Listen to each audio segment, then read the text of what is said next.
Hello, great people. Welcome back to our channel. We're so excited to have you again.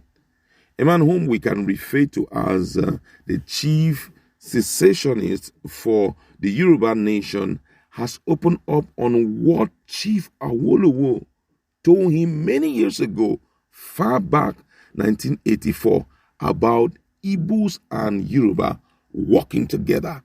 And I'm going to give you full details of this as it was presented in a video, but I'm going to read it out for you to understand exactly what Akintoye was saying. But before I do that, if you've not subscribed, kindly hit the red subscribe button and also the bell icon so that you can get notification anytime we publish our videos. The President General of Ilana Omo Emeritus Professor Banji Akintoye has disclosed that former Premier of the Old Western Nigeria, Chief Obafemi Awolowo, told him in 1984 Yoruba and Igbo people must work together to get free of slavery in Nigeria. Akintoye said he recalled how Awolowo spoke like a prophet, holding his hands and saying, "Banji, you and Igbos will work together to bring the desired emancipation." Professor Akintoye stated this in a video some time ago. According to him, he said, Dele Ogun had a book, A Fatherless People, and there is a small account of it that Zeke, returning from America in 1932 with highly grown Nigerians of past Pan-Africanism, the black man around the world, and so on. But he was vulnerable. He was a poor person, and he wasn't getting the kind of help he deserved.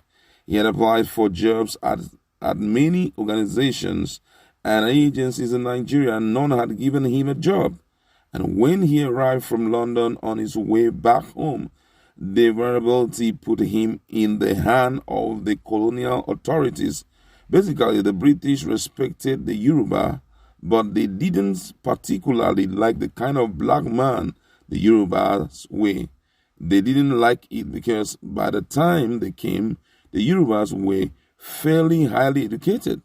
They had been producing graduates from the mass years of the 1850s, and by the time the British began to come into the Yoruba land in the 1880s and 1890s, there were already very many Yoruba graduates in every area of life. And when the British finally became the ruler of Nigeria, I'm jumping over a whole lot of things, they didn't fancy the Yoruba at all.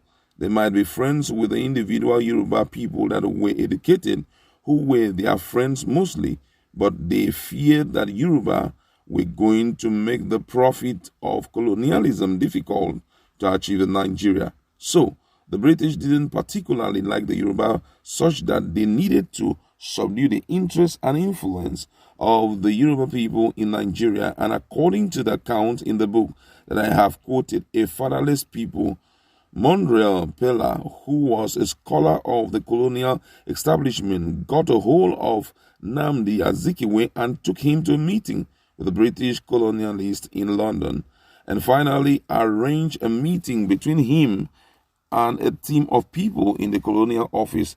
And what seems to have happened in those meetings was that the British wanted to construct the Igbos and the Yorubas as enemies of one another because they were the two most important and powerful people in Nigeria, Professor Akintoye narrated. The Yoruba self-determination agitation leader said Yoruba and Igbo ethnic nationality has realized that they have been used against each other in the past, while adding that the two major tribes in Nigeria has overcome that in this present dispensation.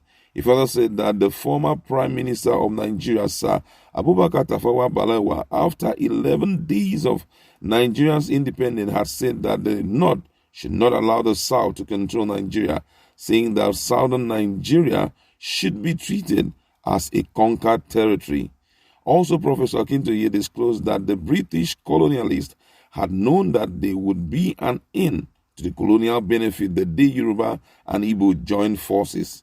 And according to him, he said, if the Yoruba and Igbo collaborate, the British thought that That would be the end of all the colonial benefits from their colonial endeavors in Nigeria. And so, Nnamdi Azikiwe arrived in Nigeria, the man who left Nigeria with high-sounding ideas of the black race, the black man, and the Pan-Africanism, arrived in Nigeria with not so much of those ideas anymore. But as I said, we, the Yoruba and Igbo, have allowed ourselves to be pitched against each other. I don't want to tell a story. A story I want to tell is the story of the change of the future. We are now at a point in the history of Yoruba and Igbo nation where a substantial people of Igbo and Yoruba now recognizes the following things that we Yoruba and Igbo have allowed ourselves to be used against each other have now ended up nothing better than the slavery in Nigeria.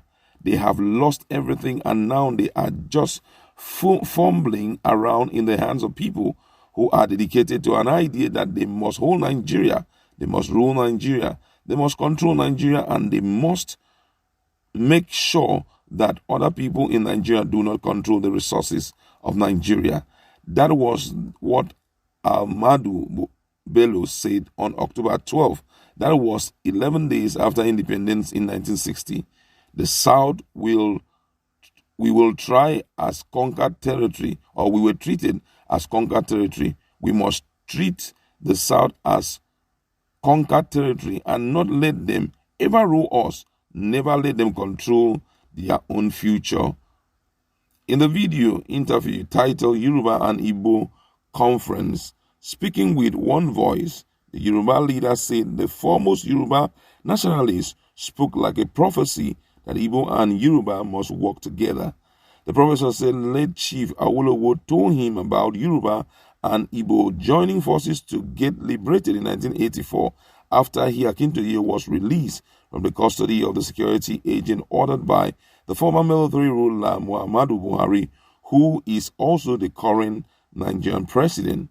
I have participated in discussion around Chief Awolowo as one of the young intellectuals from Ife, in which we have infinitely decided that the road forward either for Yoruba or Igbo was that both of them must learn to work together, but nothing had come out of these discussions. In May 1984, I was released from detention by the then military ruler Buhari. Chief Awolowo and I spent a whole day together, and I want everybody to listen to this. Please listen to what I want to say, because it is a story I need to be telling the Yorubas and Igbo nation and shout it.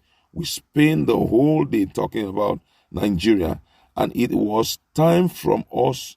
Sorry, I take that again. And it was time for us to go to dinner at about 4:35, and as we stood and went together at the dinner table, Chief Awolowo stopped me and held my hands and said, "Banji, there's something more I should not forget to tell you." So I stopped and looked at him, and he said, "Banji, we Yoruba must find a way to work with Igbos. I say you and Igbo will work together. It's not a question of must now." He was now talking as if he was prophesying. He has started by saying you and Igbo must work together, and then he upgraded his talk to something like a prophecy that you and Igbo will work together, and that's the only way you can be free in the world. It is the only way we can be free in the world. It is the only way we can achieve what we desire in the world. You and Igbo will work together. I'm quoting him. I'm not saying it's going to be easy. As much as I can remember, I'm not saying it's going to be easy, but I am saying it will be done.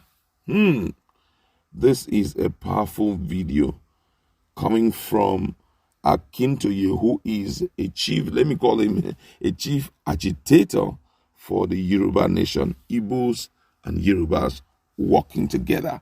How would that be possible? All right, let's meet